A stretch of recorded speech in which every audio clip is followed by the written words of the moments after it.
बिस्मिल्लाहिर्रहमानिर्रहीम। अस्सलाम वालेकुम। मैं हूं जलील खान कुराची। आप देख रहे हैं मेरा यूट्यूब चैनल। डक्की भाई केस के हवाले से गुफ्तगू करेंगे। कुछ इंतहाई अहम तरीन डेवलपमेंट सामने आई है, वो आपके सामने रखनी है। सबसे पहले मैं आपके सामने एक चीज़ ये रख दूं कि सिस्ट्रोलॉजी यानी इकरा कवल के जो हस्बैंड है अरीब, उनके खिलाफ बाकायदा 87 की कार्रवाई का आगाज हो चुका है। 87 की कार्रवाई से मुराद ये है कि अब उनके बैंक अकाउंट्स और उनके बाकी चीज़ें जो हैं उनको ब्लॉक कर दिया जाएगा, और इवन कि उनको इश्तिहारी भी करार दिया जा चुका है। और हमारे ज़राए के मुताबिक मुख्तलिफ छापे भी मारे गए हैं।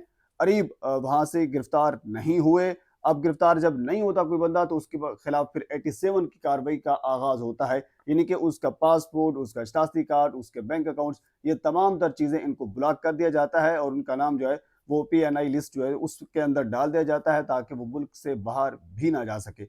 अब इस अरीब के खिलाफ क्यों ये कार्रवाई का आगाज किया गया है? हालांकि कार्रवाई तो इकरा कवल जो सिस्ट्रोलॉजी है उसके खिलाफ होनी चाहिए थी, लेकिन अरीब के खिलाफ क्यों हुई है ये आपके सामने मैं तफसील रखता हूँ। डक्की भाई केस के हवाले से उसमें एक चालान पेश किया गया है। आप ये सही समझते होंगे कि जब भी कोई एक कोर्ट फैसला करती है तो उसका बाकायदा जो इदारा होता है वो एक चालान पेश करता है, और चालान के बाद इवन कि अगली जमानत तक कुछ वकला ये समझते हैं कि जमानत दायर कर देनी चाहिए चालान पेश होने से पहले। कुछ ये समझते हैं कि चालान जब पेश ना हुआ हो उससे पहले ही दायर कर देनी चाहिए। हर एक की अपनी राय होती है, और बाजू का जब पहले दायर कर देते हैं उसका फायदा होता है, बाजू का बाद में जब दायर करते हैं उसका भी फायदा होता है। यानी जब चालान अब सेशन कोर्ट जो नाइम भट्टू साहब की अदालत है उसके अंदर जब पेश हुआ है तो अब इसका असर अगली जो बेल हाई कोर्ट के अंदर जो डक्की के वकला डालेंगे उसके ऊपर असर पड़ेगा। यानी जो पिछला चालान पेश हुआ था उसके अंदर इदारे ने, NCCIA ने क्या कुछ लिखा है। अब जो चालान सामने आया है वो आपके सामने मैं रख देता हूं। चालान के अंदर 6 गवाहान यानी सरकारी 6 गवाहान पेश किए गए हैं, और ये कहा गया है कि ये 6 गवाह जो हैं ये इन्होंने बाकायदा गवाही दी है, यानी डक्की भाई के खिलाफ कि डक्की मुजरिम है। अब अंदाजा करें, चलो बहरहाल अब इसके अलावा यानी क्योंकि इस डक्की वाले केस के अंदर 3 लोग इस वक्त जेर हिरासत हैं पुलिस की। एक डक्की खुद है, दूसरा जो ओपी असद नदीम उर्फ बाबा ओपी वो है, और इसके अलावा एक और शख्स था सुबहान, ये लड़का था जो एक उस मेरे ख्याल में कोई पॉकेट एप्लीकेशन के नाम से थी, वो उसकी प्रमोशन के हवाले से डक्की के साथ कोई काम कर रहा था। वो भी इस वक्त पुलिस की हिरासत में है। ये 3 लोग पुलिस की हिरासत में हैं, और इसके अलावा इस चालान के अंदर 4 और लोग हैं, उनके खिलाफ 87 की कार्रवाई का आगाज किया गया है। उनके खिलाफ छापे भी मारे जा रहे हैं।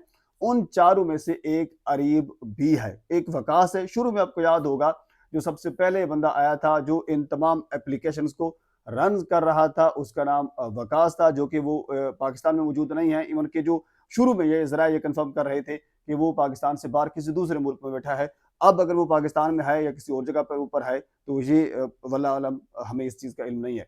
बहरहाल एक वकास है, एक अरीब है, और इसके अलावा 2 और लोग हैं जिनका ताल्लुक कराची से है। एक आसिम है और दूसरा सिकंदर है।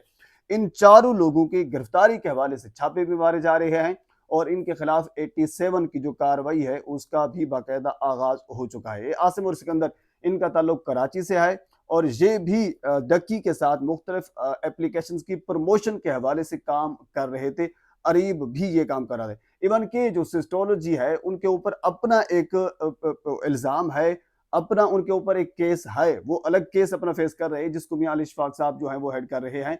वो सिस्टोलॉजी के ऊपर है, यानी इकरा कवल के ऊपर है। ये वाला जो इल्ज़ाम आ रहा है ये इकरा कवल के हस्बैंड अरीब के ऊपर है, और अरीब के खिलाफ 87 की कार्रवाई भी हो रही है। तो बहरहाल ये एक चालान जो पेश किया गया है वो मैं आपके सामने रख दिया है, क्योंकि चालान की बुनियाद के ऊपर आगे जो बेल का प्रोसेस होता है वो हमें नजर आ जाता है कि बेल हो जाएगी या नहीं हो जाएगी। अब जो वो गुलाह हैं डक्की के, वो बेल हाई कोर्ट के अंदर दायर करेंगे। यकीनन ज़ाहिर सी बात है वो चालान का वेट कर रहे होंगे। चालान अब आ गया है, क्योंकि चालान जब आता है वो पहले प्रोसिक्यूशन डिपार्टमेंट में जाता है, प्रोसिक्यूशन डिपार्टमेंट उसको देखता है, यानी ये समझता है कि ये यानी वेस्टेज ऑफ टाइम है या फिर कह लीजिए कि ये ऑफर टू कोर्ट है, किया जा सकता है। तो फिर अगर वो रेफर टू कोर्ट हो तो फिर कोर्ट को रेफर कर दिया जाता है, नहीं तो उसको रिजेक्ट कर दिया जाता है। ये चालान भी एक मरतबा रिजेक्ट हो चुका है। दोबारा इसको ये चालान बेसिकली जो समरी ऑफ एलिगेशन होती है किसी बंदे के ऊपर, वो खुलासा लिखा जाता है कि इस बंदे के ऊपर क्या क्या इल्ज़ामात हैं और क्या हमने निकाला है, सही सब कुछ है क्या, वो चालान होता है। تو اب چلان جو ہے وہ باقاعدہ پیش کر دیا گیا ہے اور اس کو منظور بھی کر لیا گیا ہے پروسیکیوشن ڈپارٹمنٹ کی جانب سے۔ اب جو وکلا ہیں ڈکی کے، وہ جو بیل کے لیے معاملہ ہے، پروسیس ہے، اس کی باقاعدہ آغاز کریں گے۔ ایک چیز یہ ہوگی۔ اب ہم آ جاتے ہیں اروب والے کیس کے اندر۔ اچھا، اروب والے کیس کے اندر بھی جو ہمیں معلومات ملی ہے وہ صرف یہی ہے کہ اروب کا جو جرم اس وقت بتایا جا رہا ہے وہ یہی ہے کہ وہ یعنی مختلف ولاگز کی، جب ڈکی ولاگز کے اندر مختلف اپلیکیشن کی پروموشن کرتا تھا تو ان پروموشن کے جو ولاگز تھے ان کے اندر اروب بھی نظر آتی تھی۔ ظاہر سی بات ہے، ان کی وائف تھی، وہ ایک فیملی ولاگر تھا، وہ اس کی وائف اس کے اندر آتی تھی، اور اسی طرح پھر ان کی والدہ بھی آتی ہوگی، اسی طرح ان کے والد بھی آتے ہوں گے، اس طرح کوئی اور بھی دوست احباب ان کی ولاگ کے اندر آتے ہوں گے۔ تو کیا سب کے اوپر یہ سارے جرائم جو ہیں وہ شامل ہوں گے اور سب یہ جرمدار ہوں گے؟ اب یہ سمجھ سے بالات آ رہا ہے۔ بہرحال یہ جو ایک جواز پیش کیا گیا ہے اروب کے حوالے سے وہ یہی ہے کہ وہ ان مختلف ولاگز کے اندر ہمیں نظر آئی جن ولاگز کے اندر ڈکی پروموشن کر رہا تھا مختلف اپلیکیشنز کی۔ اور اس کے علاوہ جو نعیم بٹو صاحب کی عدالت کے اندر جو چلان پیش کیا گیا ہے وہ 6 اکتوبر کو پیش کیا گیا تھا۔